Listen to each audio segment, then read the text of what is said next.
Hi everyone. In this video, I will show you how to create and edit local holdings records for serials in text view in WorldShare Record Manager. So let's say I have 2 volumes of the title, Nature Neuroscience.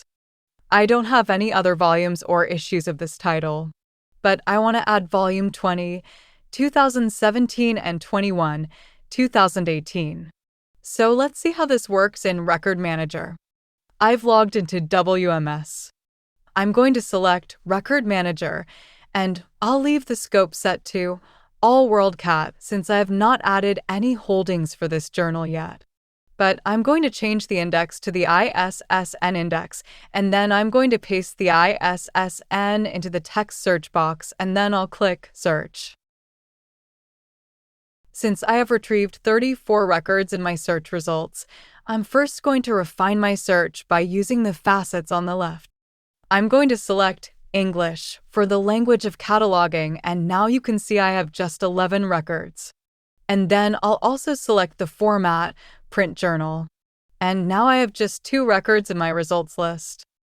I can see the first record is a full-level PCC record.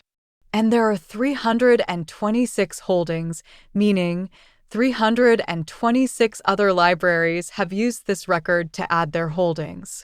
To view the full record, I'm going to click on the title. Next, I would review the record to be sure this is the correct record. You can see that below the bibliographic record is where you would see the local holdings records if there were any. Right now, there are not any holdings.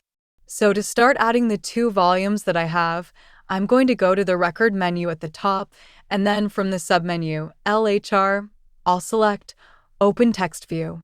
Now, I am on the Copies screen for Text View. You can see on the top right, Copies is in bold, and there is a 0 to indicate that there are no copies or holdings yet. So to get started, I'm going to select Add Copy.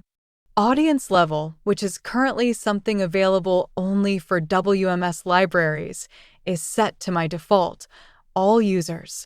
This means there are no restrictions on who can see my holdings for this item in Discovery. I'll leave this at the default. Branch is set to my default, the main branch, which is what I want. Next, I'll click the Shelving Location dropdown and select Main Periodicals. For the call number, which is the scheme that I use in my library for shelving, I'm going to select Library of Congress.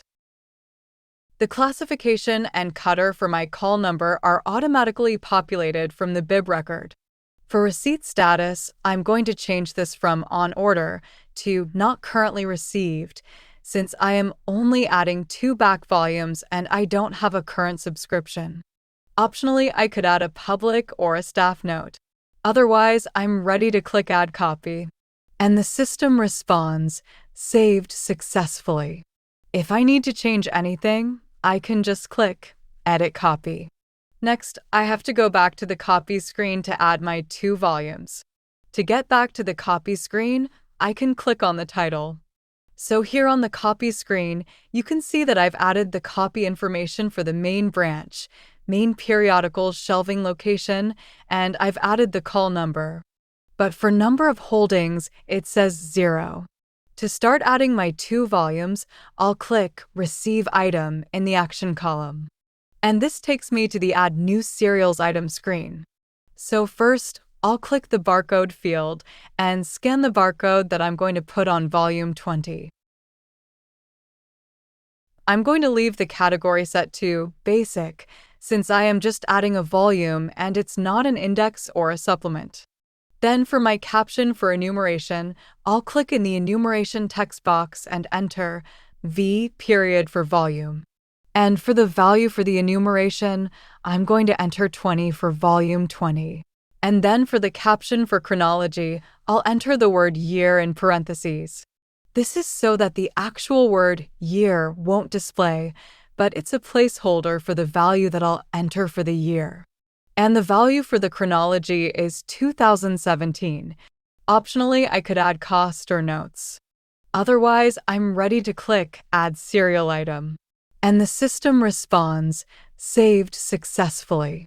Next, I'll go back again to the Copy screen by clicking the title. In the holdings area for the main periodicals copy, you can see the holding I just added for volume 20. Next, I want to add volume 21. So I'm going to click Receive Item. On the Add New Serial Item screen, you can see the captions are now populated from when I added my first volume. So I just need to add the barcode that I'm going to put on volume 21. And for the enumeration value, I'm going to enter 21 for volume 21. And I'll enter the value for the chronology for the year, which is 2018. And then I'll click Add Serial Item. And my second volume has been saved. Again, I will go back to the copy screen by clicking the title. And I can see the 2 volumes I've added for the main periodicals location. Next, I want to go back to the bibliographic record because I want to add a summary statement for my holdings. So I'll click the link to the bibliographic record on the left navigation that says Edit Mark, followed by the OCLC number for the record. And the bibliographic record now shows this is held by my library. And there is now one local holdings record for the 2 volumes I added for my main periodicals location. I'll scroll down to below the bibliographic record to the local holdings records area, and this is where I can create or edit the summary statement for my holdings. By default, the summary statement says Local Holdings Available. So you have 2 options. You can either just type the summary in the summary field, or you can click Build Automated Summary. And the system will look at the LHRs that have been added and attempt to build a summary statement. And the system creates a suggested summary statement, which is volume 20, 2017 to volume 21, 2018. I'll click Use Summary Service. You should review the summary to make sure it's accurate and edit it if you need to. Then click Save, and the system confirms that it has updated the LHR summary data. If I want to view this in WorldCat Discovery, I can go to the record menu at the top and select View in WorldCat Discovery. Here is my record now in Discovery for the 2 volumes for Nature Neuroscience. If you have questions, you can contact OCLC support in your region by going to https://oc.lc/support. Thanks for watching.